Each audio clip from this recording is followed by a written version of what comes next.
Vamos a tener una corta oración para dar inicio. Padre bondadoso Señor, te damos gracias por tu bendición, gracias por esta oportunidad de estar acá. Queremos pedirte que dirijas nuestra mente y nuestros corazones para poder entender estos puntos tan interesantes que están en nuestras vidas. Ayúdanos a poder mejorar nuestra salud, nuestro bienestar con medio de estos conocimientos, porque te lo pedimos todo en Jesús. Amén. Muy bien. Entonces vamos a empezar desde de arriba hacia abajo, deconstruyendo un poco este tema. Una de las primeras cosas que quiero que entendamos, ¿qué es para ustedes salud? ¿Qué es para ustedes tener salud o ser saludable?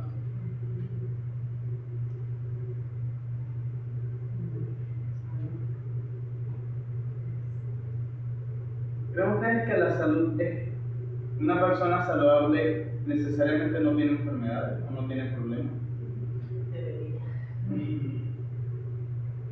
Sí. ¿Saben qué? Creo que es el bienestar general de la persona, el bienestar tanto mente, de la salud, el bienestar íntegramente y el cuerpo. Exactamente. La OMS hace algunos años atrás definió la salud de la siguiente manera: es el completo estado de bienestar físico, mental y social. Y nosotros como creyentes también añadimos lo que es el aspecto espiritual, la confianza en Dios. El ser humano tiene esos cuatro ejes sobre los cuales nosotros nos guiamos. La parte física, que es donde casi siempre nos enfocamos, los medicamentos, en los tratamientos, en el apoyo de la salud. La parte mental, el psicólogo, el psiquiatra, en algunos casos muy extremos, la orientación, la consejería. La parte familiar, nuestros amigos, las personas con las que nos relacionamos. Porque no, yo estoy bien físicamente, hago ejercicio todos los días, mentalmente yo estoy tranquilo, pero llegas a tu casa, no quieres llegar a tu casa, pues llegas peleando, llegas en conflicto, llegas a tu casa, lo que son gritos, problemas, malas miradas. Eso también afecta a tu salud. No es solamente el aspecto en que lo interno o lo que yo decido, sino mi ambiente donde yo estoy, el lugar donde estoy, influye mucho en mi salud. Entonces la parte familiar es un factor muy importante, porque al vivir en un estado de pelea, de conflicto, de problemas constantes, sí, el cuerpo habla. Cuando el estrés está constante, incluso en el trabajo, en la parte social tenemos también el trabajo. Si vivo rodeado de personas que constantemente me están diciendo mal, me están mirando mal, me maltratan, me dicen de todo, mi jefe me grita, me hace tantas cosas, mi salud no va a estar bien. Puede que al principio física y mentalmente esté bien, lo soporte, pero vaya a un punto en que ese problema social va a empezar a afectar mi salud física y posteriormente mi salud emocional. Y finalmente va a afectar mi relación con Dios. En cambio, si yo estoy mal acá, todo lo demás se va deconstruyendo al paso. Ya la ciencia ha demostrado que quien tiene fe en Dios mejora tanto física como emocional como familiarmente mucho más rápido que quienes no tienen una creencia en particular. Entonces, todos esos cuatro ejes son importantes para nosotros. Y uno de los aspectos muy importantes es la nutrición. La nutrición es una ciencia, una disciplina que nos permite entender qué debemos comer, cómo debemos comer, cuánto debemos comer para nosotros estar bien. La nutrición es un aspecto sumamente importante y no hasta hace cerca de un siglo, poco menos de un siglo atrás, que la nutrición se empezó a implementar como una disciplina necesaria e importante en el mundo médico.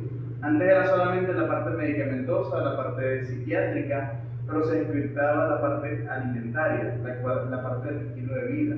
Por eso en los últimos años, del año 2010, especialmente ahorita con el tema de la pandemia, se hizo un boom donde las personas empezaron a buscar el mundo fitness, a buscar mejorar su salud, a buscar mejorar tantas cosas, porque se dieron cuenta que las pastillas, los medicamentos, las vacunas tienen un límite. Hay un punto más allá que tu cuerpo no puede seguir. Entonces ahí es donde el estilo de vida, la alimentación son las claves fundamentales de la regeneración.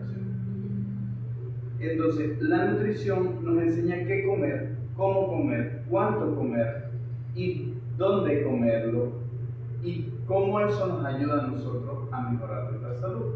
La nutrición se basa en 5 pilares fundamentales, o tiene 5 vertientes importantes a considerar. Uno de los aspectos importantes a considerar es lo que es la cantidad. ¿Cuánto nosotros debemos consumir? La respuesta no es sencilla, la respuesta depende de nosotros mismos. Una persona que es un ciclista de alto rendimiento no necesita el mismo nivel de energía que consume una persona que trabaja en una oficina, o un profesor, o alguien que vive en el campo echando machete todo el día o trabajando bajo el sol. No necesita la misma energía que alguien que se la pasa en un carro andando repartiendo agua, repartiendo cosas. Entonces, la cantidad depende mucho de la necesidad. Entonces, normalmente el requerimiento normal básico es 2000 calorías para un adulto funcional en estado normal, 2000 calorías. Esa es la recomendación nutricional de la OMS validada normalmente. No sé si han visto en las etiquetas de los productos, dice requerimiento de los 2000 calorías diarias. Ese es el estándar básico de consumo diario de una persona adulta funcional, con un estilo de vida moderadamente activo, no con un estilo de vida totalmente sedentario. El segundo aspecto en cuanto a la cantidad es el metabolismo. Un metabolismo lento tarda más en procesar diferentes nutrientes. Entonces, si yo tengo un metabolismo lento y consumo muchos alimentos que requieren de metabolización, entonces yo voy a engordar, va a ser más difícil bajar de peso. En cambio, si yo tengo un metabolismo alto, necesito aumentar mi consumo calórico. ¿Por qué? Porque lo consumo así. Por ejemplo, eso lo venía explicando ahorita, que ya era un pedo. Mi metabolismo está en casi 2000, está en 1900 y pico, está por las nubes. Un metabolismo que básicamente yo consumo calorías, lo que consumo durante un día lo consumo yo en unas cuantas horas. Si me pongo a hacer mucho ejercicio, por eso es que yo he rebajado aquí, aunque no he estado comiendo tan bien, no he estado comiendo tan balanceado. Si he estado comiendo más cantidad de carbohidratos que no proteínas, pues no he tenido la posibilidad de balancearlo bien por diferentes situaciones. Sin embargo, yo he rebajado. ¿Por qué? Porque ando en bicicleta, estoy bajo el sol, estoy haciendo esto, estoy acá. Entonces, eso ha hecho que mi metabolismo está tan alto que con el mínimo ejercicio físico, la mínima actividad constante, él va consumiendo energía rápido. Entonces, ya se me acabó la de los alimentos, voy a la del músculo, voy a la de la grasa, después voy a la del músculo. Entonces, así funciona el organismo. El metabolismo es sumamente importante, pues el metabolismo es el proceso por el cual nuestro cuerpo produce energía. Él tiene 3 formas fundamentales de producir energía. La una son los carbohidratos, la segunda son las grasas. Bueno, la primera en poder y en alcance son las grasas. La segunda son los carbohidratos y la tercera son las proteínas. Son los 3 factores energéticos fundamentales. Cuando se acaban los carbohidratos, ¿a dónde va el cuerpo? Va a las grasas. Cuando se acaban las grasas, va a los músculos. Y ahí es cuando las personas empiezan a enflaquecer, pierden masa muscular. ¿Por qué? Porque no están consumiendo proteínas y el cuerpo no tiene la suficiente cantidad de nutrientes, de carbohidratos, de energía, entonces empiezan a ir al músculo, porque es la reserva de energía más grande que tiene el cuerpo. Es lo que más tenemos 600 grupos. Por eso es que las personas que están en déficit calórico, o sea, que necesitan perder grasa, los mandan a comer menos o a eliminar los carbohidratos prácticamente para que el cuerpo consuma más grasa, ¿no? Correcto. Entonces, hay una persona, por ejemplo, que yo tengo un metabolismo lento. Tengo un metabolismo lento porque yo sufro de tiroides. Por ejemplo, Hablamos de los alimentos, me imagino, lo que activan más eso, ¿no? Sí, el metabolismo, los alimentos que son principalmente tienden a ser picantes, no tanto los picantes propiamente como el ají picante, sino también alimentos como la canela, el clavitolo, son alimentos que tienden a estimular el metabolismo. La pimienta. También la pimienta. Dicen que supuestamente la amarilla, ¿cómo se llama? La cúrcuma con la pimienta para activar la luz. Sí, Ajá. porque los alimentos que son calientes, que son picosos, que son fuertes, son buenos para el metabolismo, estimulan. Cada tipo de alimento, por ejemplo, los que son muy picosos, tienden a estimular, los que son muy suaves, muy dulces, a veces tienden a reducir. Entonces, por ejemplo, la canela, el clavitolo, ¿cómo se llama esto? No es naranjilla, Ya la pimienta dulce, no sé cómo le dicen, también el jengibre es un ayudante bastante. Pero la pimienta dulce, que son las bolitas esas que son grandecitas, anís dulce, algo así también. Ese tipo de cosas ayudan a aumentar el metabolismo. Por eso un té, por ejemplo, de canela con anís ayuda a aumentar, genera calor. ¿Por qué? Porque ayuda a estimular el metabolismo. Solo que para eso no es suficiente. Otra forma de aumentar el metabolismo es el ejercicio. Tal vez usted no pueda tener la resistencia para estar trotando, eso dispara el metabolismo a un millón. Pero con caminata, esto me lo explicó un naturópata amigo mío, me dice, mira, si tú quieres aumentar tu metabolismo, tú empiezas caminando. Después de 1 o 2 minutos empiezas a aumentar el paso, vas trotando, aumentas el paso un poco, casi como llegar a correr, y después empiezas a reducir otra vez, hasta volver a caminar. Nuevamente vuelves a aumentar hasta llegar hasta un punto más rápido y vuelves a bajar. Ese efecto de aumentar, reducir, estimula el metabolismo. Eso también lo explico el doctor Suárez. Suárez, sí. Suárez se especializó mucho en el metabolismo. Fue su área de trabajo. Entonces, eso es lo importante. El metabolismo y la actividad física van de la mano. Cuando nosotros entendemos cómo funciona nuestro cuerpo en ese aspecto, tenemos así. Otro aspecto que tiene que ver es la biología. Hay biologías, por ejemplo, flemático. La biología flemática, como en mi caso, nosotros guardamos grasa debajo de la piel. Nosotros somos los que engordamos fácil, se nos forman las lonjitas. Si tú cuando engordas se te forma fácil la lonja, el flemático tiende a tener brazo largo, tronco corto, ojos grandes, se le ven los ojos. Por ejemplo, ustedes son flemáticos por la parte de los ojos. Pues ¿qué es ojo grande? La parte blanca. Yo te iba a decir, sí, crece la lonjita. La parte blanca de los ojos que se ve mucho es normalmente un flemático. Nosotros aumentamos debajo de la piel. El melancólico aumenta aumenta en el estómago. Ese es el que come. Yo sé melancólica, entonces eso no, pero mire cómo es el melancólico. El melancólico es el que come y no engorda. No sé. El que le dice diría un mexicano que fue el que yo aprendí, dice, el melancólico es el que parece que tiene pata hueca. Todo lo que come no le engorda. Y él hace todo. Siempre anda como. Sí, y hace 3 ejercicios y ya se marca, se le ve la grasa. Él no tiene grasa debajo de la piel, sino que es aquí. ¿Cuándo se le sale a ellos? Cuando ya son viejos. Cuando ya pasan los 30 se les pone la barriga. Son flaquitos todos, pero el barriga. Eso es melancólico, esa es biología melancólica. Melancólico no te aumenta en grasa, no te aumenta en volumen, no es muy musculoso, pero es definido y siempre come y no aumenta porque guarda aquí. Pero cuando ya a los 30 años, estalla la barriga, que aparece embarazado. Ese es el melancólico. En cambio, el colérico es diferente, el colérico aumenta es aquí. El colérico es el típico que es grueso arriba y las piernas son flaquitas.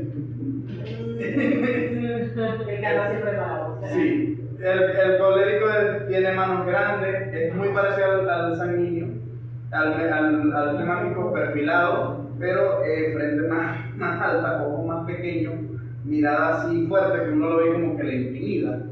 Es grueso arriba, manos enormes que si la pone la mano del tamaño mío son como 2 dedos todavía de la mano. Al colérico se lo pone y le queda del mismo tamaño. Entonces, el colérico aumenta acá, aumenta brazo, aumenta pecho, aumenta arriba, pero le cuesta aumentar las manos, las piernas. En cambio, el sanguíneo es cuadrado. El sanguíneo es el que es portachón en todos lados, grueso en todo el cuerpo uniforme. Sí, y la cara es cuadrada. La cara es cuadrada, sí, y la mano es pequeña, la palma es cuadradita pequeña. El sanguíneo, más o menos así. Una pregunta, el sanguíneo, más del sanguíneo, el colérico, el que es más ancho arriba, sí, son personas normalmente altas. Tienden a ser altas, pero son altas por las piernas, igual que el flemático. Normalmente son piernas largas y brazos largos. El colérico, el flemático también es brazo largo, pero el colérico es mucho más largo. Por ejemplo, Rixel, hoy lo estaba analizando, estamos en la piscina. Rixel es colérico, porque el antebrazo, el brazo de él le llega casi a la cadera. Es larguísimo, esto es largo. Él se pone así y los brazos le pasan los bolsillos. Eso es colérico. El colérico y el flemático normalmente son brazos largos, mientras que el melancólico y el sanguíneo son brazos cortos y piernas cortas, son más largos de tronco. El melancólico siempre es flaco, muy blanco, tiende a tener piel blanca, mientras que el sanguíneo es más compacto y es grueso, es grande. Él aumenta en cuadrado, o sea, le crece todo. No es como aquí que el colérico engorda arriba y abajo queda flaquito, no, el sanguíneo engorda completo. Igual el melancólico, el flemático tiende a engordar completo. Eso es, se ve grande todo. Entonces, esa biología tiene mucho que ver. ¿Por qué? Porque dependiendo de cómo guardes, está también tu salud. ¿Por qué? Porque yo, por ejemplo, como flemático, no puedo aspirar a ser como un melancólico o ser bultoso como un sanguíneo. Puedo llegar a tener cierta contextura, pero hasta ese punto. El flemático, por ejemplo, nos cae mal, por eso es que tengo esta tos, porque de tal como me puse a comer lácteos. El flemático produce mucha flema, por eso se le dice así. Entonces, los lácteos que son proinflamatorios y proflemas, entonces afectan la salud. Entonces, esas cosas son importantes tener en cuenta. El cambio colélico le afecta mucho lo que son las cosas picantes, las cosas que son calientes, como la cerveza, el alcohol, ¿cómo se llama esto? Pero eso que hace, el picante. ¿se hace uno un test o cómo tú detectas una persona? Uno de los aspectos principales es la parte física. Si la persona es brazo largo, tronco corto, por ejemplo, yo hago así, yo me puedo tocar con los codos la cadera, aquí la parte de aquí arriba. Hay brazos más cortos y brazos más largos, pero yo normalmente, sin mucho inclinarme, puedo tocar. El colérico no, el colérico es así, los brazos le llegan, por sí solito. En cambio, el flemático es un poquito más corto. Pero sí alcanza. En cambio, el melancólico tiene que ser así, o el sanguíneo tiene que ser así, no llega. Porque esto es mucho más corto. Bien, nosotros llevamos como 4 dedos a un sanguíneo normal de la misma estatura. En cambio, el sanguíneo, por ejemplo, el sanguíneo siempre tiene problemas de los pulmones. El melancólico siempre tiene problemas del estómago, por eso son tan flacos. No absorben bien. Tienen problemas por casi cualquier comida, no pueden comer algo, pues el estómago la pega. Diarrea, vómito, por cualquier cosita. El estómago es un calvario. El melancólico su problema es el estómago. El sanguíneo es los pulmones. Siempre viven con gripe, siempre viven con rinitis, con problemas sanguíneos. Que siempre vive por problemas del aire, del sanguíneo donde vaya. Ese es el que puede comer lo que usted le ponga y ese man duerme como un niño. Puede ir a comer donde sea, le dan lo que sea y no se enferma. Es una persona sumamente resistente. El flemático tenemos el problema de las infecciones y la flema. Somos los que más tenemos a tener tos, flema. Ese es el problema. Alergias. Infecciones. Muchas alergias. Las infecciones, ese es el flemático. Mientras que el colérico tiene problemas con el hígado, tiene problemas con la piel. Principalmente los coléricos que viven en estas zonas, que son muy poco, ellos son de zonas frías, les afecta mucho la piel. Son muy sensibles a la piel. Por eso, porque su piel ellos tienden a ser de piel blanca igual que el melancólico. Mientras que el flemático y el sanguíneo tienden a ser de piel más oscura, más morena. Entonces, esas características, claro, los temperamentos se mezclan, la biología se mezcla, el sanguíneo puede ser colérico, puede ser flemático también, pero no melancólico, en biología. En personalidad es otra cosa, en biología no. Puede ser sanguíneo colérico, sanguíneo flemático, puede tener un poco la dos. El colérico puede ser colérico sanguíneo o colérico melancólico. El melancólico puede ser melancólico colérico, melancólico flemático. Y el flemático puede ser o flemático sanguíneo o flemático colérico. Puede ser flemático melancólico. O sea, combinando el biológico con el... Sí, la biología puede ser el más cercano, puede ser flemático con colérico o flemático con sanguíneo. No puede ser flemático con sanguíneo, flemático con melancólico. Más no puede ser flemático con el sanguíneo que en la biología, ¿cómo estamos comentando ahorita? Respecto del sanguíneo que come todo. Él puede comer todo lo mismo todos los días y es feliz. Puede comer donde sea, lo que sea, no le afecta casi nada. Sí, no le afecta casi nada. En cambio, nosotros los flemáticos, es la flema. Comemos lácteos, comemos azúcar, cosas que inflaman, empieza la flema, la tos. Eso es lo que me tiene ahorita mal. Porque consumió lácteo, consumió esto, y eso es puro flema. Entonces ya me empezó la flema. Porque esa es mi biología. Entonces, eso es importante también tenerlo en cuenta. Hay unos seminarios que yo les puedo pasar para que puedan estudiar un poco más a profundidad, son muy buenos y van a cambiar la mentalidad en respecto a este aspecto. Entonces, esos son los factores que uno tiene que tomar en cuenta: la biología, el metabolismo, que también está influenciado por la biología, y lo que es la actividad física. Esas tres cosas son fundamentales: la cantidad, la calidad. Siempre debemos buscar la calidad. ¿A qué me refiero con calidad? Buscar principalmente las cosas que sean lo más integrales posible, lo más naturales posible. Cónchale, no tengo para comprar harina integral, no hay problema, comprar harina normal, pero utilizar productos, usar raya de zanahoria, hazle licuado de zanahoria, no tienes para comprar zanahoria, pero haz un guisito de algo, métele fibra, eso es lo que le falta, métele nutrientes que no tiene. Entonces, la calidad se busca principalmente en productos: compra semillas, compra granos enteros, compra la avena entera. La harina normal se puede ligar también con semillas. Sí, pues la puedes preparar. Si no tienes para conseguir, no hay problema. No tengo para comprar arroz integral, no tengo para comprar trigo o comprar avena en grano, solo tengo para normal. Está bien, utiliza lo normal, pero modéralo. ¿Por qué? Porque son alimentos de mucha menor calidad. Los alimentos que son refinados tienen una calidad ligeramente menor. No es que no sirvan, porque hay personas que tienen esa mentalidad y dicen: no, eso no sirve por estar refinado. No. Sí funcionan, pero no tienen el mismo resultado ni el mismo efecto. Puedes sobrevivir con ellos si sabes manejar las cantidades según tu estilo de vida. No vas a tener el mismo problema que aquella persona que constantemente come desbalanceadamente. Pero tienen menor calidad. En cambio, ¿cuál es la calidad más excelente? Lo que son los granos enteros, el maíz sin pelar, sino el maíz entero. ¿Por qué? Porque esa fibra, esa concha que a veces nosotros botamos, que no nos gusta tanto, es el alimento para los amiguitos que nosotros tenemos acá. Algo que se llama microbiota intestinal. Es el compendio de todos los microorganismos, desde bacterias, hongos y diferentes cosas, pero solamente tenemos hongos, pues la cantidad de un tipo de hongos que habitan en el intestino también es sumamente importante. Pero cuando el cuerpo se desbalancea, la cantidad se sale a otras partes y empieza a hacer daño. Incluso, por ejemplo, en el caso de las mujeres, está la candidiasis que se extiende hacia la vagina, del ano hacia la vagina, entonces genera ese tipo de problemas.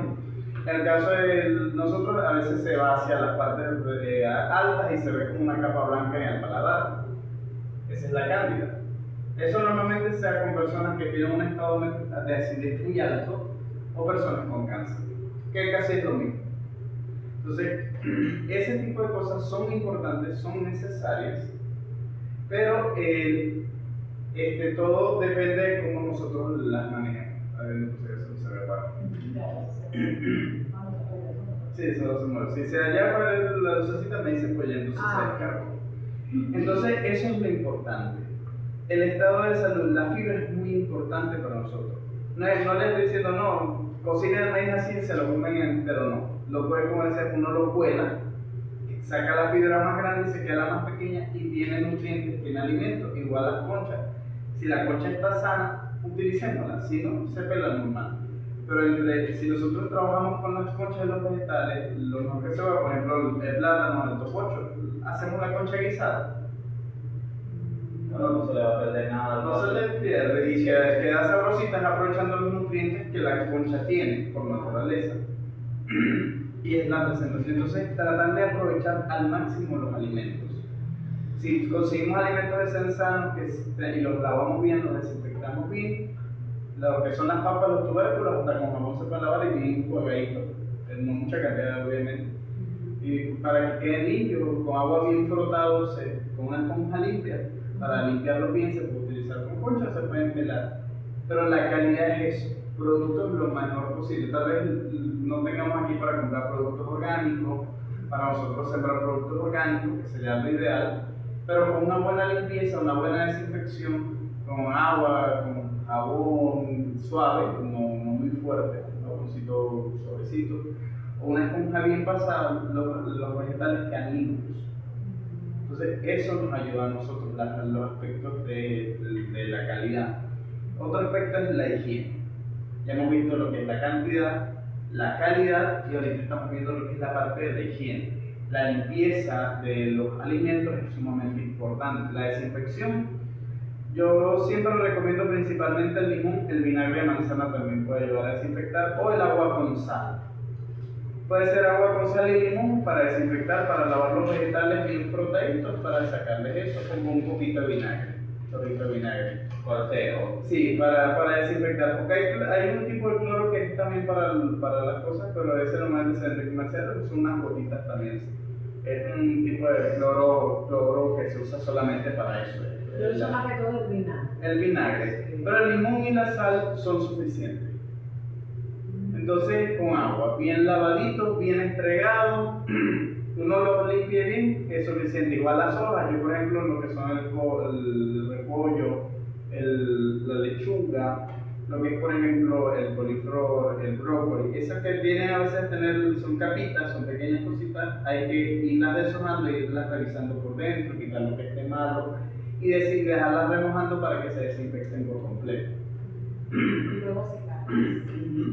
O depende de si las vas a hacer crudas, las puedes lavar con agua y las dejas secar.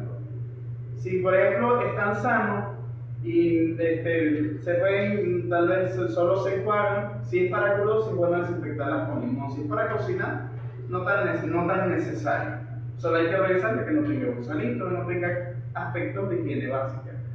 Otro aspecto para que yo no vengo a poner, no coman carne, no coman esto, pero sí vengo por lo menos a orientar. Un aspecto importante en cuanto a lo que es la higiene es que si usted va a cocinar carne o a picar carne, no utilice la misma tabla para poder hacer cosas vegetales, porque eso contamina. Hay que tratar de evitar en lo más posible de lavar las carnes, los pollos, a menos que uno tenga algo bien donde lavarlo. Ajá, pero las tablas puede ser de madera o de plástico, todo el mismo material.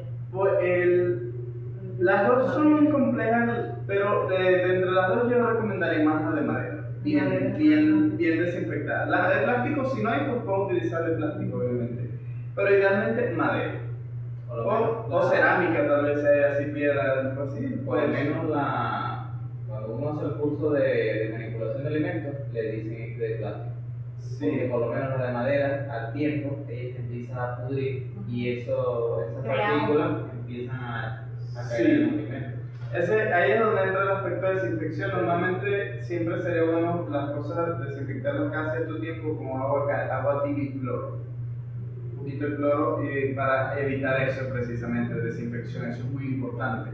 Igual los vasos, si ven que el vaso está ya amarillento, agua caliente con cloro y lo estregan, quedan como si fuera nuevo. Cuando es plástico, eso es muy importante. Después no se suele recomendar tanto el plástico porque normalmente al cortar quedan pequeñas partículas de plástico. Bueno, ya nuestra sangre y nuestro sistema está inundado de microplásticos, porque tristemente están en todo, hasta en el aire que respiramos hay microplásticos. Pero cualquiera de las dos es útil, pero la madera es una de las opciones bien desinfectada, bien manejada, puede ayudar a manejarla bien. Igual las esponjas, de vez en cuando lavarla, el limpión es bueno de vez en cuando también lavarlo, para que quede lo más higiénico y cuidado posible todo lo que uno vaya a manejar. ¿El limpión se puede usar de tela o se puede usar de toallín? Normalmente la tela jean es la que es más absorbente y tiende a tener más resistencia. Normalmente nosotros utilizamos tela jean bien lavadita, bien puesta. El toallín también yo he visto lo utilizan, es bueno, solo como tiende a dañarse más rápido, como que más gasto en ese respecto. Yo la uso así. Un poquito de aceite, lo tengo así en un gato aparte, pero como lo hago con caretas y cosas Es como para uso Sí, para eso está muy bien. Por Estamos ejemplo, hablando de limpión, ¿verdad? sí, de limpión para Que echar la no luz. solo la seco. Ajá, Pero con un trapo. un trapo. Sí, cebo de animal. Mi hermana siempre yo veo que la usa trapitos así de jean. Pero Sí. ya Por ejemplo, nosotros allá yo tengo un potecito de mantequilla con un poquito de aceite de limpión con gin. Y eso le pasamos allí. Y el limpión se mantiene normalmente húmedo del aceite y solo se le pasa ya caliente el budare, él se unta, sin necesidad de echarle más aceite. Y entonces ese es el aspecto. Respecto a eso lo que es la higiene, la limpieza, la desinfección, pasar con cloro las cosas, la limpieza, son cosas que las vamos a ir a empezar a implementar mañana acá cuando lleguen.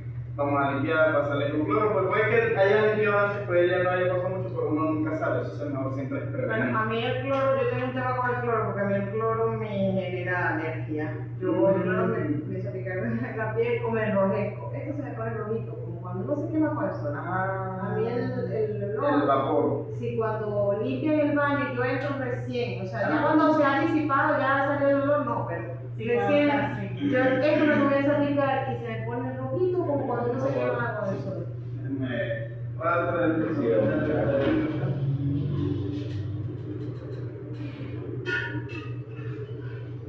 Bueno, yo también ya tengo sí. Ah, No, yo por el síndrome inmunológico muy caliente, pues, yo tengo un síndrome inmunológico y es caliente. Tengo que estar tomando agua. bueno, tomar agua, no Y ahorita cuántos calores más, ¿ves? Sí. Ahorita cuántos calores más. sí, hay que hidratarse mucho. Entonces, esos son aspectos muy importantes a considerar. Son Entonces, tenemos lo que es la calidad, la cantidad, la higiene y otro pilar fundamental que debemos tener en cuenta es se me fue la palabra. No, vamos a dejarlo con esos tres pilares fundamentales. Esos son los tres pilares fundamentales de la nutrición. Calidad y higiene. Y higiene de los alimentos. Entonces, ahora vamos a ver cómo nosotros vamos a tratar. Ah, ya, ok. Vamos a hablar un poco acerca de los materiales que podemos recomendar para utilizar y cómo utilizarlos.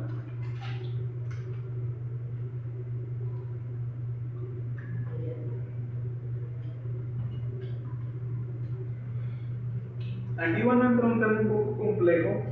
Normalmente lo que nosotros manejamos en nuestras cocinas casi siempre es aluminio, alguna que otra cosita de acero inoxidable. Y bueno, nuestros abuelitos y abuelas, mis abuelos, las cacerolitas de barro, que eran siempre lo tradicional y clásico. Y la cosa de madera de tumba. Ajá, también. Ahora, ¿qué nosotros podemos recomendar? Ay, yo sí quiero una así, que no se pegue las cosas. Por ejemplo, si nosotros vamos a utilizar sartenes antiadherentes a base de teflón, dos recomendaciones básicas. Uno, esos alimentos, esos ollas no se deben calentar mucho. No se pueden llevar a una temperatura demasiado alta porque se quema el teflón, libera gases, libera componentes, hidrocarburos que contaminan los alimentos y son dañinos. El teflón no se debe calentar a máxima temperatura, debe estar a una temperatura ligeramente baja. ¿Por qué? Porque él no tiende a pegarse comúnmente. Entonces no necesita temperaturas tan altas. Una temperatura baja, moderada, que no ahume si coloca aceite, que el aceite no empiece a ahumar, sino que ahí es suficiente, porque no se va a pegar.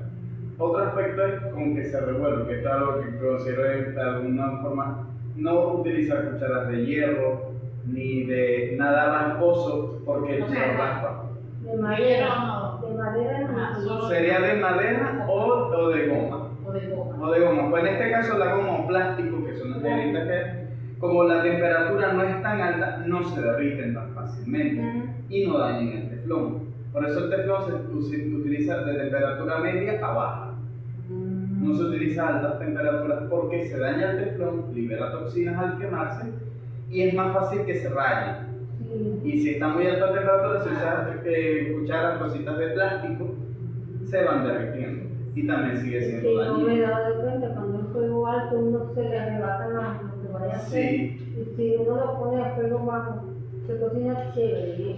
Se cocina. Entonces, el teflón siempre es a temperatura media o baja. esa es su temperatura para que no se dañe y los alimentos se cocinen bien. Como no se tiende a pegar, no necesita mucha temperatura, no necesita tanto aceite. El aceite es más para el sabor.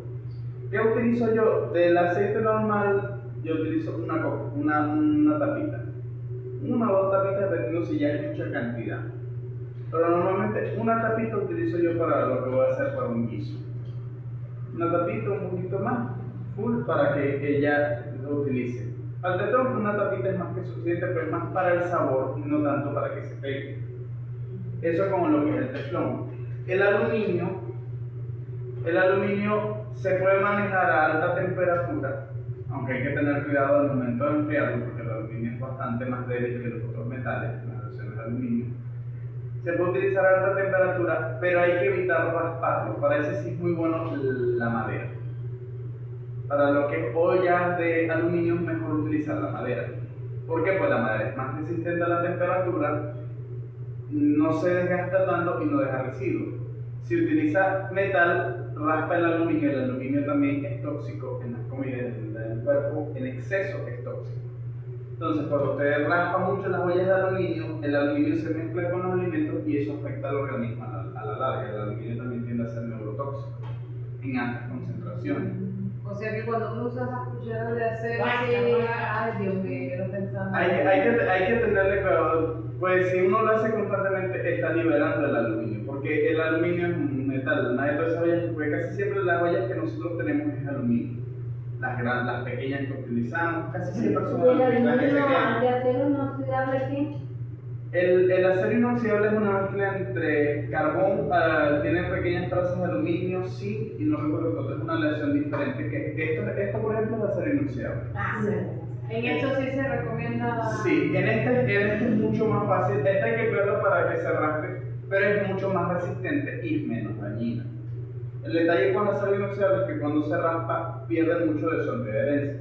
Pues es más difícil, tiende a tener porosidad. También cuando se seca esto se quema porque se quema. Sí, pero él cambia de color, se degenera porque el calor seco lo degenera, lo ennegrece. El acero inoxidable es mucho más delicado, soporta altas temperaturas, pero lo que se pega hay que sacar, si se deja mucho tiempo se deteriora.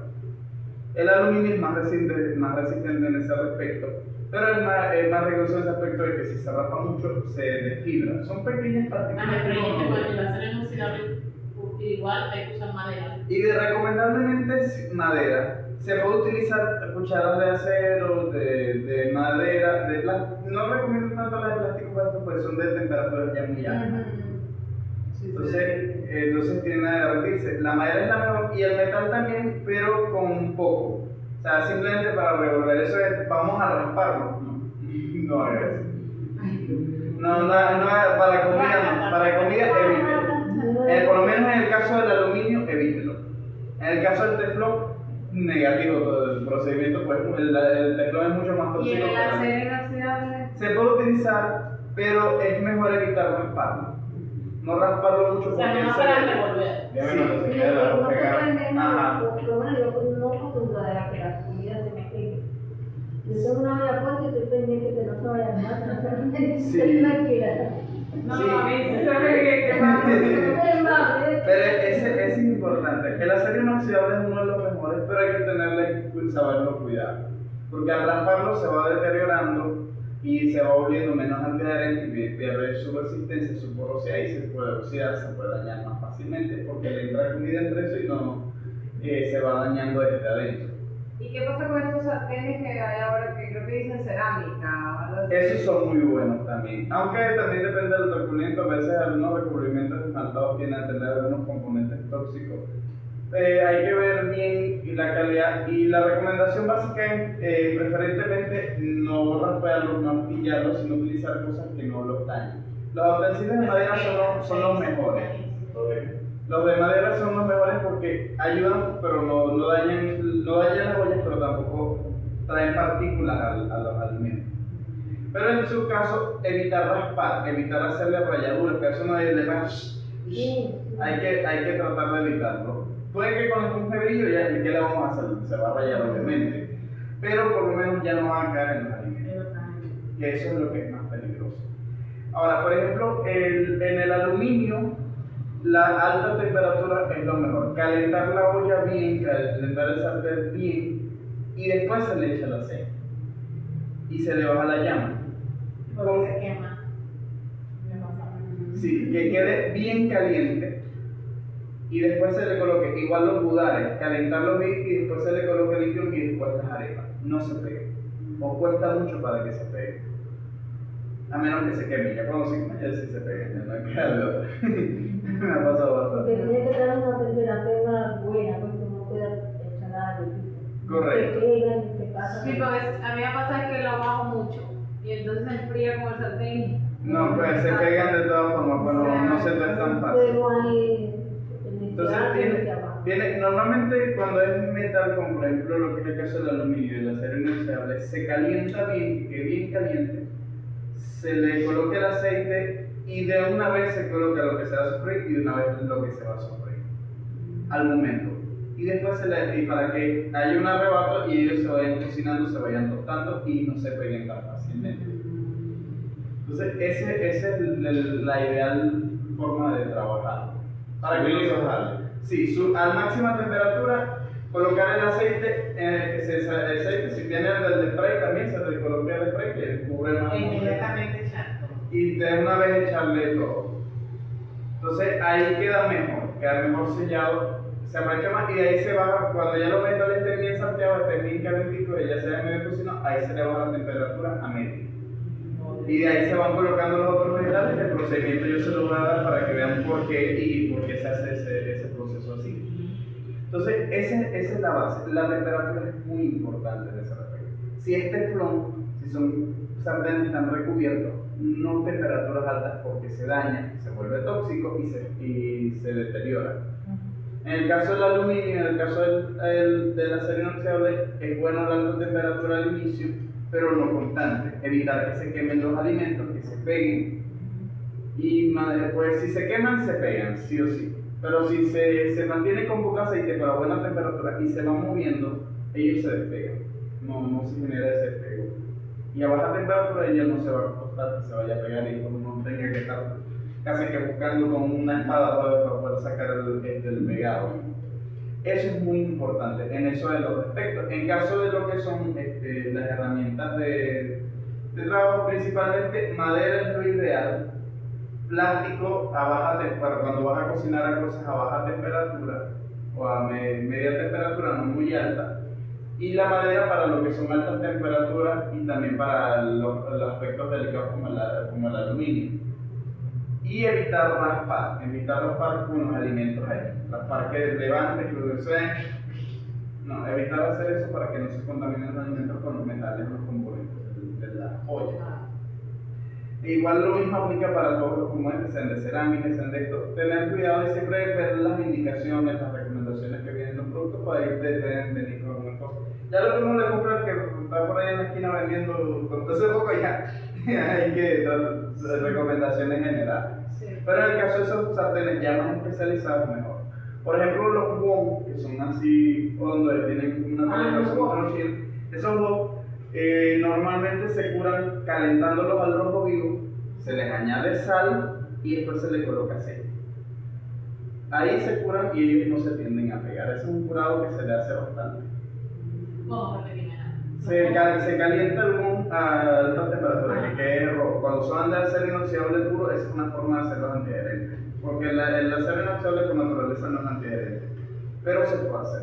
Uno lo calienta rojo vivo, que esté rojo todo el sartén, lo más caliente posible. O sea, si no tiene una cocina muy alta, pues no llega rojo vivo. Que esté bien caliente, se cura con sal, después se le saca la sal y se le coloca aceite. El que ha curado. Pero que bastante aceite.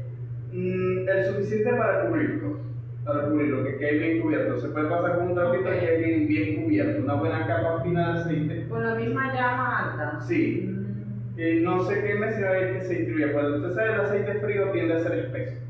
No sé si han visto cuando hay el aceite frito, que han freído y está el aceite que. Claro, ya no se mueve. cocinado queda Sí. Entonces, ese es un punto en que él se distribuye uniformemente y eso ayuda a que se vuelva más antiadherente. Funciona mejor. Ese es el mismo procedimiento que uso para las paellas normales. porque puede estar caliente y al colocarle el aceite se distribuye más. Y el calor no permite que los vegetales se peguen más fácilmente. Otra forma de saberlo, esto lo aprendió también en TikTok, en muchas partes de personas que tienen más experiencia. Usted calienta y si usted le coloca agua y empiezan a hacerse pelotitas que empiezan a saltar, en vez de evaporarse automáticamente, o empezar un charquito que empieza a establecer, ¿no? Sino que hacen como pelotitas que estén en la temperatura ideal. Ajá, así hago yo con la acero inoxidable. Sí. Lo pruebo así para saber que ya. Ese es el punto óptimo del acero inoxidable. Y del aluminio también tiende a ser, aunque no tiende a tener el mismo resultado, porque el aluminio es más poroso.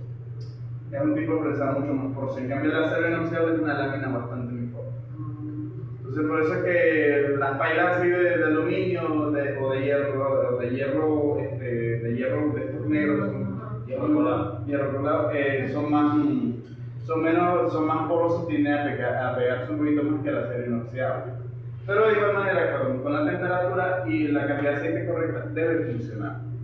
No se tiende a pegar tanto. Entonces, esas son las recomendaciones básicas en cuanto a lo que son los utensilios de la cocina. De la comida, las tablas ya hablamos, más idealmente de madera, plástico bien desinfectado, todo bien trabajadito. Los cuchillos, el mejor que tengan, es un cuchillo que tenga buen filo, pues un cuchillo con poco filo es mucho más peligroso, porque cortan más la piel, no cortan el metal, pero te cortan la piel. Sí. Tiene una resistencia, la piel tiene menos resistencia. Entonces, cuchillo bien amolado, cuando te vaya a explicar más o menos cómo podemos utilizar la técnica, cuestión de evitar cortarse. ¿Y qué cuchillos son más prácticos para diferentes cosas?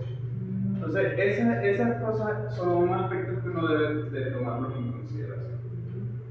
Entonces, ya hemos terminado todo lo que es la parte de lo que es cocina. Ahora vamos a hablar de lo que es alimentación, específicamente. Ahora vamos a hablar de los 5 grupos principales de la alimentación, que son se dividen en dos: macronutrientes y micronutrientes. Son 5 grupos alimentarios divididos en dos: macronutrientes y micronutrientes.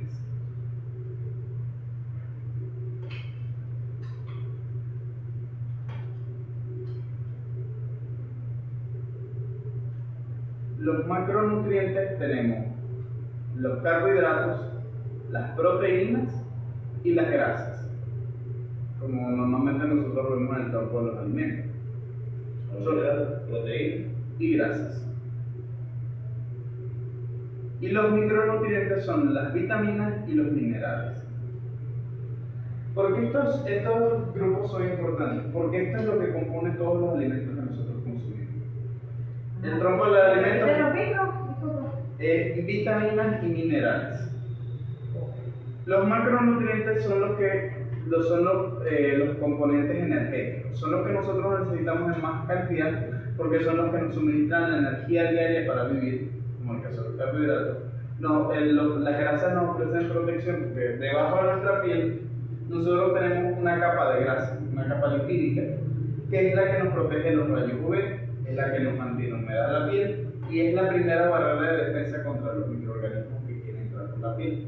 Entonces la grasa es protectora, también protege la parte de los órganos. La grasa visceral protege los órganos del abdomen, protege el riñón.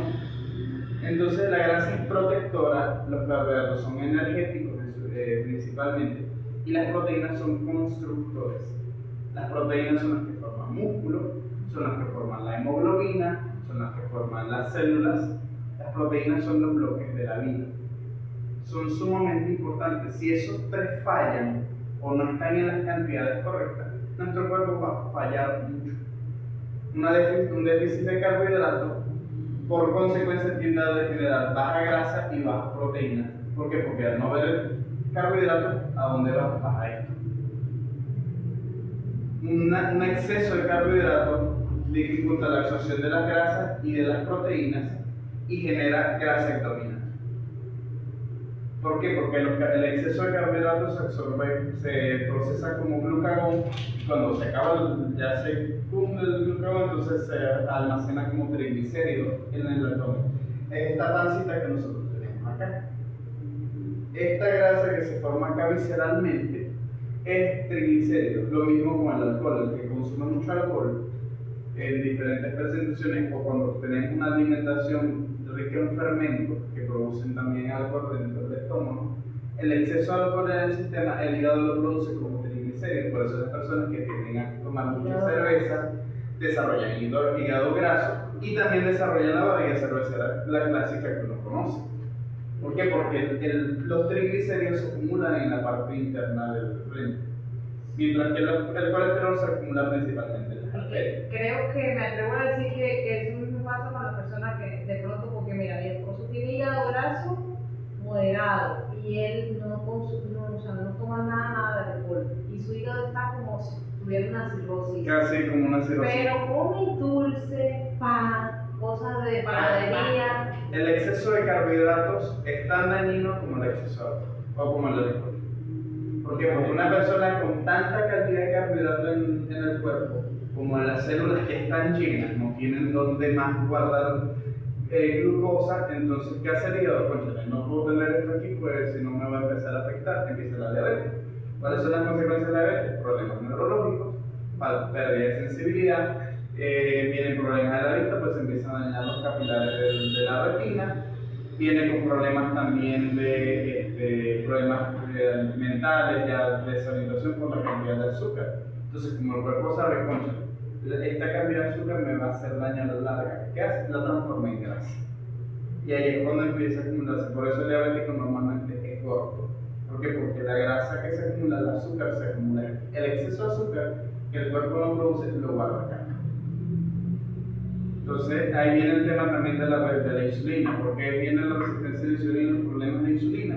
Porque tienes tan alta el azúcar que el páncreas está sobregirando insulina. Entonces el páncreas está acostumbrado a niveles tan altos de azúcar que genera una gran cantidad de insulina.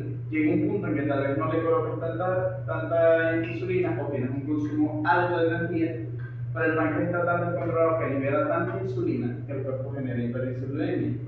Eso es lo que a veces pasa cuando uno termina de comerse algo y de repente le da un sueño. Eso es hiperinsulinemia. ¿Por qué? Porque está la insulina tan alta que el azúcar te la manda al suelo y el cerebro se siente cansado porque el cerebro necesita azúcar libre en sangre. A mí me pasa con algunos alimentos, no con todos, me da sueño, pero hay otros que me activan demasiado. Sí, por ejemplo, en el caso de los Mucha energía. cánceres, casi siempre son los carbohidratos. Comemos plátano maduro, comemos arroz y nos tomamos de paso un jugo con azúcar. O sea, estás metiendo mucho carbohidrato, más estás metiendo azúcar puro. El que come espagueti con pan. Ajá. Tienes tanto carbohidrato, tantos alimentos componentes básicos de glucosa, de azúcar, te disparan el azúcar, el páncreas dispara la insulina y entonces te baja el azúcar de golpe, entonces uno se siente como que bobo. Eso es lo que pasa. Entonces, cuando ese descontrol persiste, entonces hay una sobreexceso de insulina y cuando empieza esto, que se me olvidó, acantosis. La acantosis, que cuando empieza con esto negro, se coloca la entrepierna negra, en el caso de las chicas, de las jóvenes, la vulva incluso cambia de color, se pone muy oscura precisamente por la cantidad de insulina excedente. Las axilas son muy negras, eso es resistencia a la insulina, pero por años. Porque cuando tienes el control no senta, pero con el tiempo ya se empieza a ver aquí, se empieza a ver acá. Normalmente los lunares, sí. se llama. Entonces, eso es importante tenerlo en cuenta. Por eso es el equilibrio importante. Entonces, por eso todo es necesario mantenerlo en equilibrio. Los micronutrientes son las vitaminas y los minerales son importantes porque, por ejemplo, las vitaminas son los catalizadores de muchas funciones importantes. Por ejemplo, la vitamina K es importante en la cicatrización y en la coagulación. La vitamina E es importante para el cuidado de la piel, el cuidado del organismo, porque la vitamina E es sumamente vital. El complejo B es importante para el sistema nervioso y para el sistema también de la producción de hemoglobina, porque la vitamina B12 es fundamental en la producción de glóbulos rojos, por ejemplo.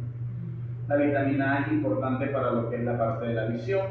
La vitamina C es importante en la absorción del hierro. Caramba.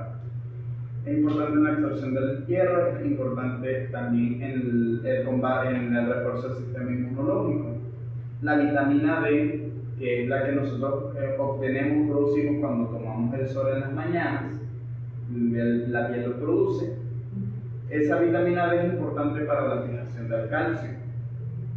Sin la vitamina D nuestro cuerpo no fija el calcio, por eso muchas personas, aunque comen leche y toman diferentes cosas por suplemento de calcio, tienen problemas osteomelitis, tienen osteoporosis, ese tipo de cosas, porque la vitamina D es la que fija el calcio en los huesos. Sin vitamina D, caramba, sin vitamina D el calcio sigue estando libre y no se fija en el hueso correctamente. Entonces las vitaminas son sumamente importantes. Los minerales son catalizadores energéticos. Por ejemplo, cuando a uno le colocan, porque a mí me colocó suplementación con vitamina D3, ¿es la misma vitamina D o es que es un componente aparte? Es un componente sintético. Nuestro cuerpo produce vitamina D naturalmente cuando es expuesto a los rayos UV del sol. Cuando usted toma el sol de 10 a 20 minutos, dependiendo del color de piel, los que somos más morenitos, por ejemplo el caso de Ángel y yo, necesitamos por lo menos de 15 a 20 minutos, especialmente también esas personas que ya son de raza africana, y son negros principalmente de piel oscura, necesitan de 15 a 20 hasta 25 minutos al sol. En cambio, las personas de piel clara con 5 a 10 minutos hasta 15 minutos es suficiente para producir vitamina D. Las primeras horas de la mañana, las últimas horas de la tarde son los ideales porque es los rayos UV más suaves que estimulan la producción. La vitamina D también es importante porque el sol ayuda con la depresión, con la hipertensión, con la relajación y el estrés, ayuda a reducir esas cosas. Entonces, esos aspectos. Sí, tiene relación porque Y tú salías a las 12:30 te va a dar una yo en mi valoración del año pasado, en noviembre, saqué la vitamina D muy bajita. Tenía una deficiencia fuerte. Me está cayendo el cabello y todo eso. Sí. Y ahorita que hice lo del sol, Ah, es un perfil hormonal que lo pidieron. Ya, claro, sí, las vitaminas son muy importantes en el tema Pero hormonal. no sé cómo se llama, o sea, el examen específico, yo sé que mide la vitamina D, pero no sé cómo se llama el examen como tal. Es un perfil. Y a mí me suplementaron con vitamina D3 y ¿De 3 cada o de 3 solo? D3 solo. Sí, pero local ya para Era de 14.000, algo así, solamente la tomaba una vez a la semana por 3 meses. Y yo noté el cambio y también me mandaba a tomar el sol. ¿Y qué pasaba? Que yo me cuidaba mucho del sol por el tema de que no, que el cáncer de la piel, que el sol, que no sé qué. Y no aguantaba nada del sol. Nada, o sea, yo salía para que todo en la mañana, tempranito, sé que no, o en la noche, pero yo me daba y estaba blanquísima. Y claro, estaba blanca, pero no tenía nada de la vitamina D, la tenía por el sol y eso estaba afectándome en otras áreas. Pero sí mejoraste. Sí me ayudó. Con el suplemento y tomando el sol en las mañanas es una ayuda grande. Sí, Pero o sea, al mes ya se me va a caer el cabello y eso. eso es importante, miremos la importancia de las vitaminas, de los minerales igual, el zinc, el magnesio. Por ejemplo, tenemos los oligoelementos principales que son los electrolitos, el calcio, el potasio, el sodio, el magnesio. Son los electrolitos fundamentales del cuerpo, que son los que nosotros botamos por la deshidratación, por el sudor, por la orina, que es lo que nosotros cuando tomamos Gatorade, esas cosas son hidratantes, por eso son fundamentales en la función. El potasio tiene función principal en lo que son la parte muscular, la parte del corazón, el magnesio muy ayudante en la parte nerviosa, el calcio obviamente los huesos, y el sodio, toda la función orgánica necesita sal. Sin sodio nuestro cuerpo no funciona bien. Entonces el sodio también es sumamente importante. Son 4 elementos fundamentales. De ahí elementos también el zinc, que normalmente en nuestra dieta es muy bajo en zinc. El zinc es un catalizador muy importante en los aspectos metabólicos de la piel y de la vitamina D. Como zinc y como selenio. El selenio también, que esos son los minerales en particular Para poder que que la pastilla se active. Sí. La pastilla de la vitamina. sí, pues sí, el selenio es importante, acá igual el yodo es sumamente importante para lo que es la parte de la tiroides. En exceso también daña, pero el yodo en pequeñas reducciones es muy necesario. Otros minerales que son sumamente importantes a tener en cuenta sería ¿cómo se llama? El cromo, el hierro pero también la hemoglobina depende mucho del hierro. El hierro es una importante y el hierro se absorbe principalmente con vitamina C. El calcio es la vitamina D, pero la vitamina C es la clave del hierro. El magnesio se complementa con la vitamina B, el complejo B. La vitamina A se absorbe naturalmente, o sea, es más vale peligroso incluso el exceso. Por eso es que la gente que come mucha guayaba o mucha zanahoria y se ponen amarillentas. Amarillenta. La vitamina A hay que tenerle cuidado. Incluso, la A, incluso el otro día estaba viendo un estudio que decía que unos tipos se murieron muy feos porque estaban en el Ártico y cazaron un oso polar y se comieron el hígado, los mató. Porque es demasiada vitamina A. Les dio se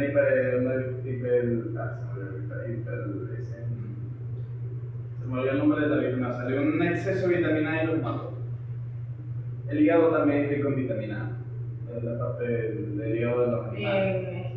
Hay también el hígado. En hematina y el. Lo mandan a comer por el tema de las varices. Es como un metal, es como un mineral, algo así que contiene. El hígado, ¿cómo que se llama? Interesante. No es hierro, es otra cosa, es. No. Yo no te dije. No recuerdo.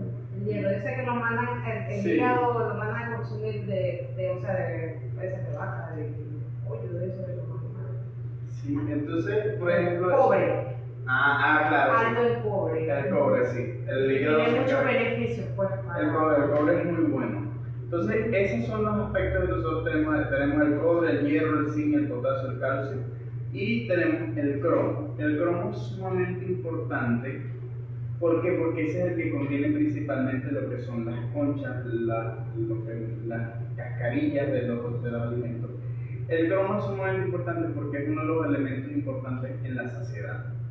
Por eso es que nosotros cuando comemos refinado casi nunca estamos saciados. Podemos comer 2 arepas de harina pan y quedar full, pero nos comemos una arepa de esas, de harina de maíz o de harina pelada y estamos, pero que ya no podemos. ¿Por qué? Y eso lo comprobé. Por lo menos yo, antes, y eso uno lo puede ver, antes uno se comía una arepita de tosterete y se llenaba. Ahorita tú te comes una arepa de tosterete y cae y se desapareció. Y yo hice la receta del tofu de lenteja. Y yo nada más me como un pedacito chiquito. Y una arepa de tosterete. Y desde las 6 hasta las 12 no más. Por eso, la importancia de la proteína. Porque eso es lo importante. Entonces, el cromo es esencial en este aspecto de lo que es Es un mineral, ¿verdad? Sí, es un mineral. Que principalmente se encuentra en las conchas, en la parte de lo que son de las semillas. Eso que a veces a nosotros nos gusta, por eso pelamos el maíz, por eso lo pilamos.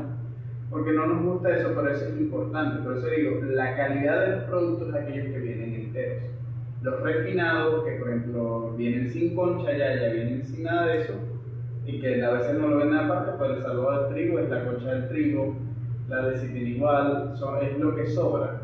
Eso es importante y es necesario para nuestro organismo. Pero el refinado bota todo eso, por eso es que no nos da saciedad. Por eso es que no nos hacemos tan fácil, no es lo mismo comerse un pan blanco que comerse un pan integral. No es lo mismo comerse una arepa de harina pan que comerse una arepa de harina de maíz pelado o de maíz pilado. ¿Por qué? Porque es más denso, es mucho más refinado. Por eso, calidad. La calidad del producto tiene que ver mucho con cuánto se ha refinado. Se vuelve el maíz lo que la normal. Se puede consumir, idealmente uno solamente lo agarra y lo que hace es lo cocina. Lo lava bien y lo cocina así entero, sin nada. Sin nada, no Sin nada. Lo cocina bien, ya que esté blandito, lo saca, uno lo deja enfriar, lo deja en la nevera que se fríe y al día siguiente uno lo muele. Lo muele bien finito, bien apretado al molino y lo que le hace usted lo pasa por un colador. Colador de pasta que no sea muy grande los huequitos. Usted lo cuela y eso se va a una buena cantidad de la concha. Eso usted lo bota y se come lo que quedó colado. Hace las arepas. O sea, el líquido que queda arriba, eso se bota porque es un exceso que no es tan bueno. El comer mucho ese exceso puede generar taponamiento intestinal, ya me pasó. En cambio, cuando usted lo cuela, queda más fino y queda más O sea, comestible. los pollos, obviamente no así secos, o sea, pues no le voy a echar mano, o sea. Sí, Lo juzgué como quien dice, y lo que queda por decir, lo Sí. que queda ya colado, sí, eso es, normalmente va a quedar en la concha amarillita, la concha nomás. Y lo blanco, lo blanco y algunos que otros pedacitos amarillitos va a quedar abajo. Y con eso usted hace las arepas. Esas arepas Ese es son un colador de pasta. De pasta. Por ejemplo, yo uso uno azul que es pequeño abajo y grandecito arriba. Y también tengo uno rosa que son puras rayitas. Ese queda, la harina parece harina normal, o sea, queda muy bueno. Pero cuesta un poquito más porque hay que darle. El maíz tiene que estar frío y no tiene que estar húmedo.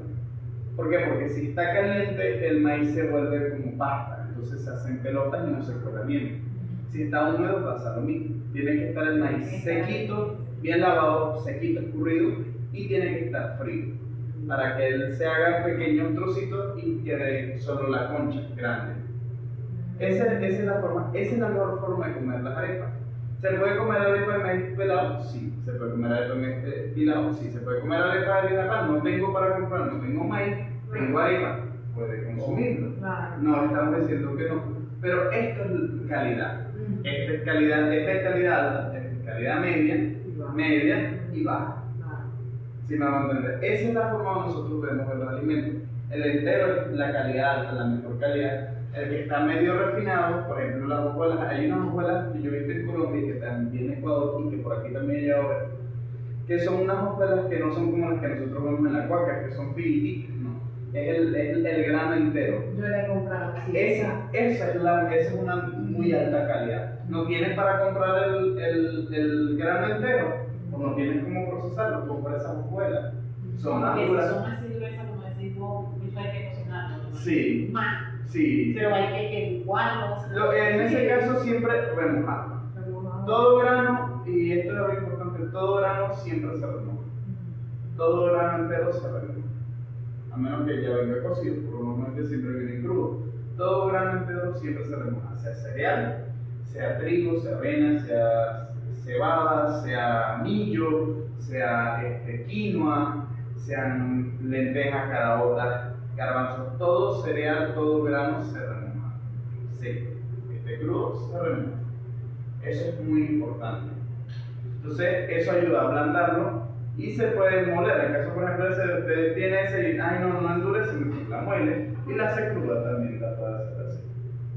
La puede moler para que quede más finita si a veces tiende a ser dura. No estamos tan acostumbrados a uno así, molido es otra opción. Y la harina de trigo, La harina de trigo. que se baja media. La harina de trigo que nosotros consumimos casi siempre es de muy baja calidad, además de abajo de abajo. De la baja de Sí. Sí, La harina de trigo, al igual que la harina pan, son productos de muy baja calidad. La harina comercial en hojuela es una calidad media baja, no es la mejor. La que es más entera y el grano son de mayor calidad. Pero esta que normalmente nosotros consumimos, menos que haya avena integral también, harina de avena integral. Y si el caso tal de, por lo menos, que yo he visto personas que agarran harina pan y le echan que si quinoa, le echan linaza, avena, y así la un aman. poquito más amarilla. Ahí aumentan la calidad del producto. Eso lo decía, ya le expliqué, por ejemplo, no quiero hacer arroz, pero no tengo para comprar arroz integral, haz un guiso vegetal. No metas zanahoria, no metas papa, no, mete calabacín, mete berenjena, mete brócoli, mete coliflor, que no tienen azúcar, no se convierten, son fibra, te dan saciedad y te ayudan a regular el vacío gástrico y te ayudan a regular también la cantidad de azúcar que entra al organismo. Entonces, O sea, pero vos sí podemos hacer arroz normal y echarle un poco de verdura, ¿no? sí, El arrocito de sí. O se puede hacer el arroz blanco, si por casualidad se me antoja un arroz blanco, pero haz un guiso vegetal. No comas el arroz solo y no le sumes más carbohidratos. O sea, si vas a sumar más carbohidratos, que sea O sea, que por grano. ejemplo, si te hacer plátano también. yuca, hay gente que combina Si vas a si arroz, quieren, por ejemplo, si quieren hacer, no quiero comer arroz con plátano y carota. Mucho carbohidrato. Reduce el arroz, reduce el plátano y mantén los granos. aumenta la ensalada y aumenta el guiso de vegetales, pero reduce los carbohidratos. La Sí. carota no es carbohidratos. Pero tiene más complemento proteico. Sí.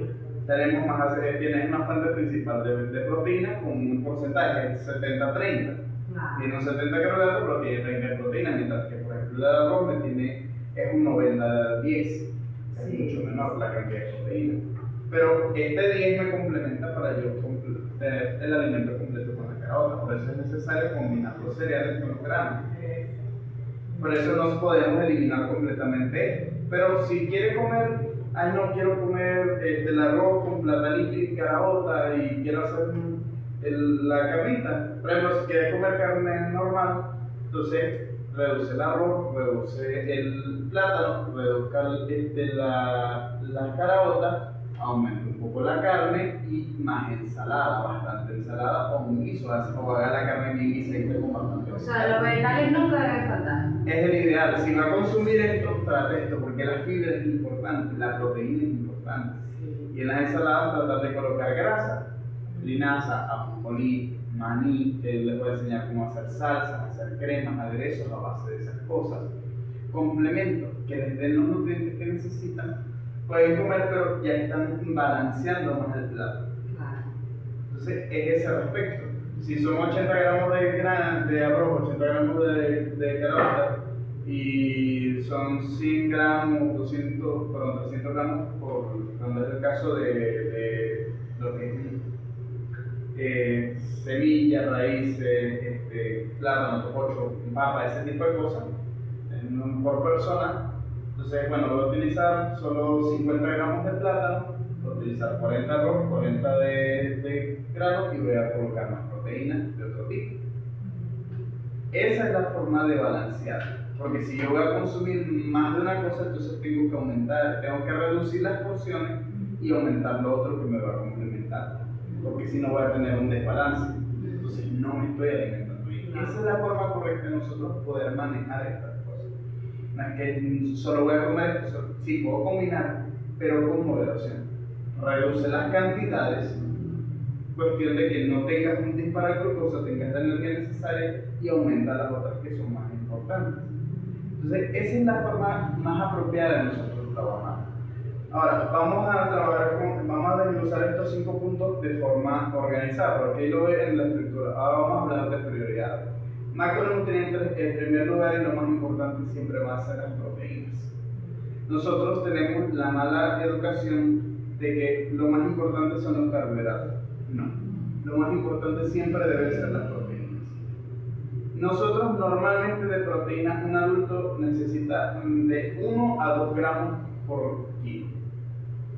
Si una persona pesa 100 kilos, puede consumir entre 100 a 200 gramos de proteína diaria durante el día. El desayuno aparte, en el almuerzo, en la cena. Eso es lo máximo que usted puede consumir diario, un adulto. De 1 a 2 gramos por kilo de proteína. Máximo de ahí no, porque cuando hay exceso de proteína, nuestros riñones sufren. Las nefronas se ven dañadas, por eso hay que tener cuidado con la proteína. De 1 a 2 gramos máximo. Una persona que tiene un estilo de vida normal, no requiere mucho esfuerzo físico, no va al gimnasio, con 1 gramo está bien. Una persona que tiene alto consumo energético, que hace fuerza grande, que quiere desarrollar músculo, que quiere trabajar en el gimnasio, músculo de altura, necesita por lo menos 2 gramos de proteína. ¿Y cómo uno evalúa eso? La actividad que vos acá. No, o sea, la decisión. El peso tuyo. Tú calculas, yo peso 80 kilos, pues no sé cómo estoy pesando ahorita, 80 kilos por decir algo, no sé, 80 por 1 necesito 80 gramos de proteína por diario. Ahora, si quiero aumentar la proteína, entonces voy a colocar 160 gramos. Ahora, ¿cómo yo sé cómo puedo distribuir? Tengo que averiguar, busco en internet en la tabla de composición de los alimentos y cuántos gramos de proteína tiene la ajonjolí. No, el ajonjolí te tiene, qué sé yo, 20 gramos por cada 100 de proteína, por decir un ejemplo. Entonces yo sé que si yo como 100 gramos en el desayuno, tengo 20. Si en el almuerzo me como 100 gramos de carne, yo sé que tengo unos 98 gramos de proteína, y ahí estoy alcanzando mi requerimiento. Como estoy pasando un poquito, pues estoy por debajo del requerimiento. Esa es la forma de nosotros ver cuánto tiene. Necesito tantos gramos de proteína, tengo que ver qué alimentos tienen proteína, y como yo armo un menú en base a eso. Si voy a consumir vegetariano, bueno, yo sé que la brócoli tiene tantos gramos de proteína, si quiero consumir necesito tanta brócoli durante el día, no me voy a sentar a una sola comida, sino que aquí el desayuno me hago una cremita, para el almuerzo me hago un aderezo, y para la cena me hago un batido. Y ahí distribuí toda la proteína que necesito durante el día, no de una sentón, sino que mi cuerpo la aprovecha. Y la sientas mejores, uno cuando se sacia, Y varía. Entonces, en esa ¿La tabla tabla que tú dices se llama cómo? tabla de composición de los alimentos, eso se utiliza mucho los nutricionistas, está en Google, y hay alimentos que no están allí. Ahí está todas las proteínas, grasas, minerales, todo el componente nutricional de una gran cantidad de alimentos que nosotros consumimos.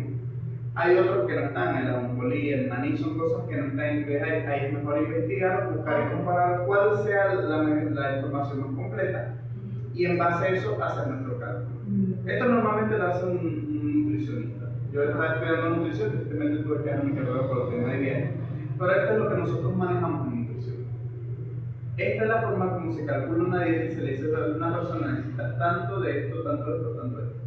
Porque ahí tú sabes el consumo calórico, sabes cuánta es la cantidad, sabes cuántos alimentos tiene la cantidad y cómo debes distribuirla a lo largo del día para que esa persona tenga el requerimiento nutricional óptimo para su salud. Entonces, esa es la idea de las proteínas. 1 a 2 gramos máximo por kilo para un adulto normalmente. Y dependiendo de la actividad física, dependiendo del propósito, si quiero mantenerme, si quiero aumentar masa muscular, si quiero desarrollar fuerza, necesito más proteína. Si quiero mantenerme con 1 gramo de proteína, no, es lo normal. Para niños sí me imagino que es medio gramo. Sí, es mucho menor. Porque ellos requieren más y los riñones son un poquito más por su cuerpo. Pero sí necesitan buena proteína. En el caso de los vecinos, por ejemplo, Sara, los niños siempre, los primeros 6 meses siempre leche materna, siempre se recomienda. O fórmula, como dependiendo de la necesidad pediátrica y la situación de la familia. Y ya cuando empieza la alimentación complementaria, que empieza a alternar entre leche materna y alimentos sólidos, ahí es cuando se empieza a manejar un poco ese porcentaje. Ya se empieza a colocar, bueno, ya sé que va a comer esto, le voy a colocar esta cantidad, estos pequeños porciones. Sí. Y ahí siempre es bueno ir con un nutricionista pediátrico, que son los especialistas en este aspecto. Porque cada uno, yo tengo noción. Los pediatras también Sí. deberían manejar eso. Pero entonces, esos son los aspectos a tener en consideración. Las proteínas son fundamentales para todo, para la masa muscular, para el crecimiento, para el desarrollo psicocognitivo, para el desarrollo de todo nuestro organismo. Es importante las proteínas. Si nosotros tenemos una... Sí. Entonces tenemos eso respecto a las proteínas, es lo fundamental. Lo segundo son las grasas. Nuestro cerebro está compuesto un 70% de grasa. Las grasas son fundamentales. Las grasas que nosotros debemos consumir deben ser de igual manera. Las grasas son grandes fuentes de energía, incluso son más eficientes que los carbohidratos, pero son necesarias. Entonces, las grasas, ¿de dónde las sacamos? Frutos oleaginosos, maní, ajonjolí, chía, linaza, almendra, quinoa, almendras, semillas de calabacín, semillas de girasol, son grasas naturales que necesitamos consumir. Algunas son más costosas que otras.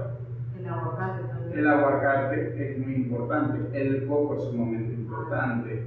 El coco, el poroso, que a veces tiene que ser muy eficiente, pero por ejemplo el almendrón, que vemos acá, y que está en el maní de la planta. Sí, la parte de dentro del almendrón. ¿Qué otro? Ese maní que sacan del cacuy. Ajá, el meley es excelente. Es de los maníes más caros. Sí, pero es muy sabroso y muy bueno. Entonces, esas cosas nosotros las necesitamos. Verdad, el cacuy es sumamente caro, pero es muy bueno. No está de más tener un poquito y aunque sea de vez en cuando colocar una cantidad. Es muy bueno, igual la almendra. son cosas que son buenas, igual las nueces, son las que parecen como un cerebrito. La macadamia, son nueces caras, no las vamos a tener en cantidades. El pistacho también. El pistacho, tener pequeñas cantidades y consumirlas regularmente te asegura de tener nutrientes completos.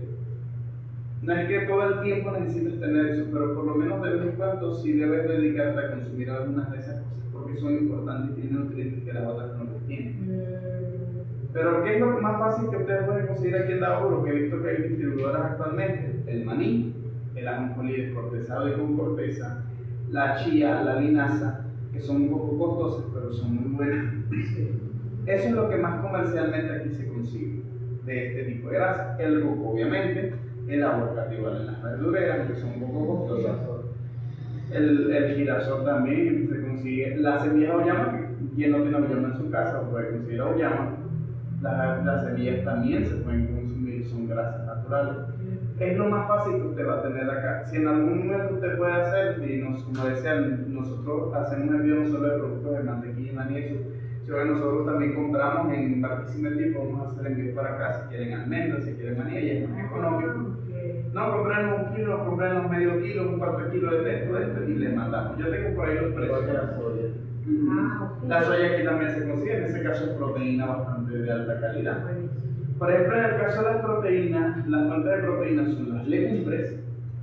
En eso también entra lo que es el maní, que es una legumbre, y el ajonjolí, son proteínas fuertes. La soya, el carbe, que es la soya texturizada, la soya deshidratada, son fuentes de proteína. En el caso de las legumbres, normalmente caraotas, frijol bayo, frijol pico negro, todo ese tipo de granos necesitan sí o sí complementarse con cereales durante el día, sea con maíz, sea con arroz, sea con avena. ¿Por qué? Porque esos cereales complementan a esto para completar las proteínas. Ahora, en el caso del brócoli, en el caso del frijol chino, de la soya, del carbe, de la quinoa, la chía, bueno, no que toda la chía, sino no tanto, si bien proteína, son alimentos proteicos de alta calidad. Son las mayores proteínas casi equivalentes a la carne. Entonces, los garbanzos también son así. Esos alimentos se pueden consumir con pequeñas porciones de los demás porque estos son más completos, se pueden consumir más de estos y menos de los otros. Son proteínas. En el caso de las grasas, como les digo, son las más comunes. La linaza y la chía son fundamentales para lo que es el omega 3, el omega 6 y el omega 9. Son sumamente vitales para hacer la chía. Lo que es la linaza, los aceites, eso se llama aceites esenciales poliinsaturados. Son los más importantes. El omega 3 es antiinflamatorio. Se produce el colesterol bueno. Sí, el omega 3 es antiinflamatorio, el omega 6 es un proinflamatorio y el omega 9 es un coayudante en muchas otras funciones. Son suplementos muy importantes. La linaza, la chía son importantes en ese aspecto. Las grasas. Ahora, lo que son los carbohidratos, pues tenemos normal, los cereales, la avena, el millo, el trigo. Por ejemplo, en el caso del trigo y los productos del trigo, hay que tener cuidado por el gluten. Si bien no todos somos celíacos, no todos tenemos un rechazo natural al gluten, hay personas que no pueden tolerar el gluten porque afecta mucho la salud y sumamente dañino, el gluten por sí solo es dañino. Entonces, es mejor consumir el gluten en pequeñas cantidades. Podemos comer pan, sí, podemos comer panquecas, sí. Pero es preferentemente no usarlo completamente, no usarlo todos los días durante toda la semana. Sí, por lo menos 1, 2 o 3 veces a la semana y complementar con otras cosas. Y en un día se puede usar. ¿Quiere hacerse una torta? Está bien, yo no puedo enseñar cómo hacer una torta sin utilizar tantas cosas. Sencillita. Por lo menos una torta creo que le puedo comenzar a enseñar a hacer. Y la hacemos con harina. Pero no queremos harina, vamos a hacerla en vez de harina, vamos a hacerla con avena, por ejemplo. Entonces, esa es la forma como ustedes pueden trabajar para tener ese bienestar, tener ese equilibrio en todos esos aspectos que estamos viendo. O sea, la avena no tiene gluten. La avena tiene gluten igual que la cebada, pero es mucho menor grasa. El que tiene más es el trigo, son los productos del trigo. Se puede consumir pero con moderación. Y bastante fibra, porque la fibra es lo que ayuda a que el gluten no se pegue. Porque ese problema que tapa las paredes las cosas. De ahí evitar combinar, por ejemplo, carbohidratos como el arroz, la avena, con papa, con zanahoria, con remolacha cocida. Pues cuando uno cocina la remolacha y la zanahoria se vuelve carbohidrato. Hay que tener cuidado con combinar. Si quiere hacer una ensalada, no combina. Si va a combinar, reduzca la cantidad. Trate de no combinar muchos almidones, no combine tanta papa con remolacha y zanahoria, sino que trate de consumirla por individual en diferentes presentaciones, porque es mucho carbohidrato. Y si va a hacerse una ensalada, sí que puede hacerlo, no cometa arroz. O reduzca la cantidad por una pequeña porción. No combine tanto, porque tanta combinación es dañina.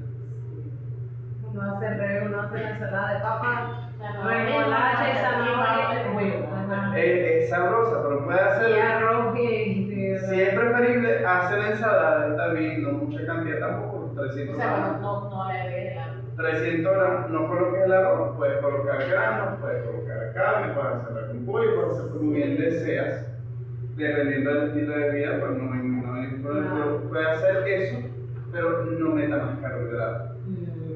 Preferentemente no mezcle tanta cosa, si va a comer yuca, si va a comer papa, si va a comer, trate de comer solamente eso. Pero si lo va a mezclar con otra, reduzca las porciones. Reduzca las porciones para que te ayude. De ahí lo que son las vitaminas y los minerales los encontramos principalmente en lo que son frutas y vegetales. Las frutas son ricas en vitaminas, los vegetales son ricos en minerales. Entonces, ese es el aspecto nutricional y esto es lo que les quería enseñar de ese respecto. De la parte terapéutica, como empezamos muy tarde, ya durante la semana les voy explicando cómo ir moderando cada aspecto. De 4 a 6 también. Sí, igual. Para lo que no puedan estar, entonces pasen la voz de que se están grabando, para entonces pasar. Mañana que vamos a ver. Mañana vamos a empezar a hablar de los carbohidratos. Vamos a ver ¿A la misma hora las pasa? Sí. Pero va a Mañana. haber, vamos a hacer la... Sí, mañana ya hablamos de los carbohidratos en teoría, mañana vamos a ver cómo prepararlo.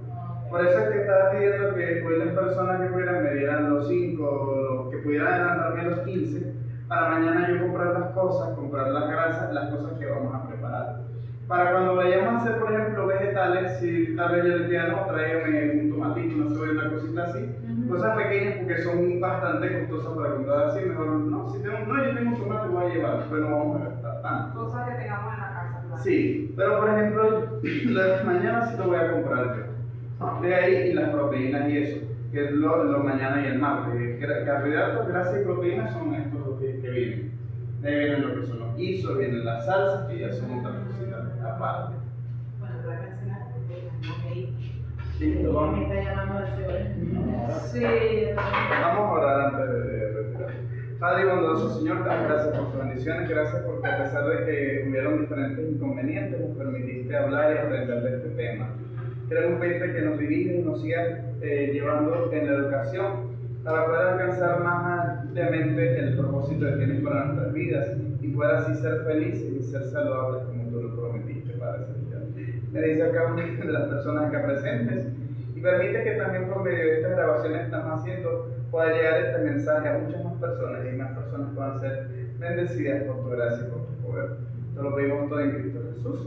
Amén. Muchísimas gracias, entonces nos esperamos mañana con el favor de Dios. Para el video, porque...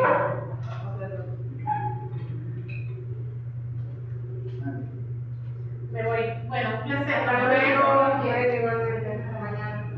Chao. Gracias, chao. Mira, te voy a cancelar estos 5, pero te lo paso para publicar. No hay problema, perfectamente. Ya, está 8.50, por el momento va a quedar así el mismo precio, hasta que se llega a pasar ya los 900, ya Bueno, decía. está bien, dale, pues ya yo te lo voy a hacer. Muchas gracias.